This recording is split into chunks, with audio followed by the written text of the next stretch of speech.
குழந்தைங்களுக்கு Christian name வைக்கவே யோசிக்கிற காலகட்டத்துல, கோடான கோடி மக்கள் தொலைக்காட்சியில பார்த்துக்கிட்டு இருக்கும்போது, நான் இன்னைக்கு சூப்பரா விளையாடுனதுக்கு இயேசுக்கு நான் முதல்ல நன்றி சொல்லிக்கிறேன்.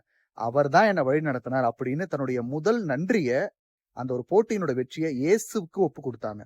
யார் தெரியுமா? ஜெமிமா ராட்ரிகோஸ். ரீசென்ட்டா எல்லாருமே மேட்ச் பார்த்திருப்பீங்க. ஜெமிமாவ எல்லாருமே கொண்டாடிக்கிட்டு இருக்காங்க. ஆனா, இந்த ஒரு கொண்டாட்டத்துக்கு பின்னாடி ஒரு மிகப்பெரிய ஒரு காரணம் இருக்கு. ஏன் அப்படின்னா, அவங்க கடந்து வந்த பாதை அவ்வளவே கடினமானது. யாராலயுமே அவ்வளவு பெரிய ஒரு டஃப்பான ஒரு சிச்சுவேஷன்ல இவ்வளவு சூப்பரா பெர்ஃபார்ம் பண்ண முடியுமா? அப்படின்றது ஒரு மிகப்பெரிய கேள்விக்குறிதான். ஏன் அப்படின்னா, ஒரு காலகட்டத்துல ரீசென்ட்டா தான் அவங்க அப்பா ரிலிஜியஸ் கன்வர்ஷன் பண்றாரு அப்படின்னு சொல்லிட்டு மும்பையோட ஸ்போர்ட்ஸ் கிளப் ஜிம்கானா அப்படின்னு சொல்லுவாங்க. அதுல இருந்து நீக்குறாங்க. அது மட்டும் இல்லாம இவங்களையும் அதுல இருந்து துரத்தி விடுறாங்க. ஆனா, அதற்கு எந்தவித ஆதாரமும் கிடையாது அப்படின்னு லேட்டரா அவங்க வந்து சொல்லிட்டாங்க. இருந்தாலும் அவங்க கிறிஸ்தவங்க அப்படின்ற ஒரே காரணத்தினால, ஒரு சில அரசியல் சூழ்ச்சிகளால அவங்க அப்போ அந்த ஒரு பிரச்சனைக்கு உள்ளாக்கப்பட்டார்கள். அதுக்கப்புறமா இந்தியன் டீம்ல இருந்தே டிராப் பண்ணாங்க.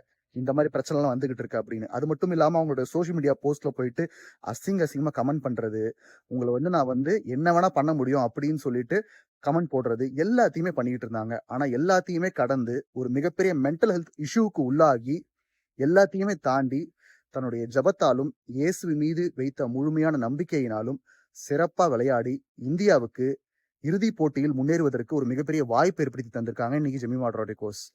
அவங்களோட வாழ்க்கை நம்ம எல்லாருக்குமே ஒரு மிகப்பெரிய உதாரணம்ங்க. ஏன்னா, இன்றைய காலகட்டத்துல நம்ம சிலுவைகள சுமந்துட்டு தான் இருக்கணும். கிறிஸ்தவர்களா இருக்கோம் அப்படின்னா, நம்ம சிலுவைய நம்ம சுமந்து தான் ஆகணும். அந்த சிலுவை எந்த வகையில வேணா இருக்கலாம். ஜெமிமா தன்னுடைய சிலுவைய சுமந்திருக்காங்க. ஆனா, அதற்கான பலனை இன்னைக்கு அவங்க அனுபவிக்கிறாங்க. அவங்க இயேசுவ எங்கேயுமே விட்டு குடுக்கல. இயேசுவுக்காக தானே நான் வந்து அவ்ளோ கஷ்டப்பட்டேன். அப்ப நம்ம இயேசு பேர சொல்ல வேணாம் அப்படின்னு சொல்லி அவங்க கடந்து போயிருக்கலாம். ஆனா, அத பண்ணாம இயேசுவுக்கே புகழ் அப்படின்றத டைரக்ட்டாவே சொன்னாங்க. இயேசுவுக்கு நான் நன்றி சொல்லிக்கிறேன் அப்படின்னு சொல்லிட்டு. அவங்கள அவங்களோட மதத்தின் பெயரால துன்புறுத்த நினைத்த, அவர்கள இழிவுபடுத்தின அனைவருக்குமே இது ஒரு மிகப்பெரிய செருப்படியாக விழுந்திருக்கு. ஏன்னா, இந்தியாவே அவங்களோட வெற்றிய கொண்டாடிக்கிட்டு இருக்கு.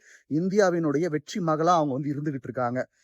இதுல இருந்து நம்ம எடுக்கக்கூடிய ஒரு முக்கியமான பாடம், கிறிஸ்துவின் திருநாமத்த அறிக்கையிடுறதுக்கு நம்ம என்னைக்குமே தயங்க கூடாதுங்க. அதுக்கு பயப்படவும் கூடாது.